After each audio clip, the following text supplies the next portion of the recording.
Sir ఇంకోటి చాలా unique item ఇది. చాలా తక్కువ హైదరాబాద్‌లో చేస్తారు. దిబ్బ రొట్టె పానకం. ఈ దిబ్బ రొట్టె పానకం అసలు ఇక్కడ మీరు పెట్టడానికి కాదు. దిబ్బ రొట్టె మేకింగ్ అనేది జనరల్‌గా అందరూ చేసేది ఏంటంటే ఇడ్లీ పిండి తీసుకొచ్చి మనం వీడియోస్‌లో చూసినా ఎక్కడ చూసినా ఇడ్లీ పిండిని తీసుకొచ్చి ఆ మూకుడులో వేసి చేస్తారు. అది బాగానే ఉంటది. అది మినప రొట్టె. అది దిబ్బ రొట్టె కాదు.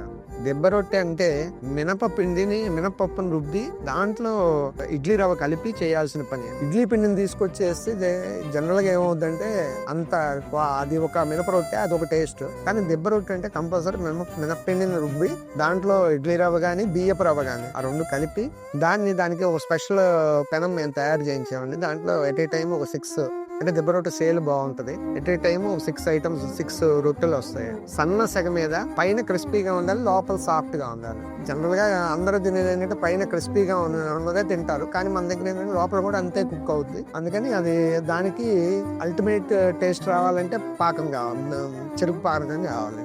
చెరుకు పానకం లేదా బెల్లం పానకం ఈ రెండు దానికి పెట్టి, కానీ నెయ్యితోనే కాల్చాలి. దిబ్బ రొట్టె అయినా సరే నెయ్యితో కాలిస్తేనే అన్నం.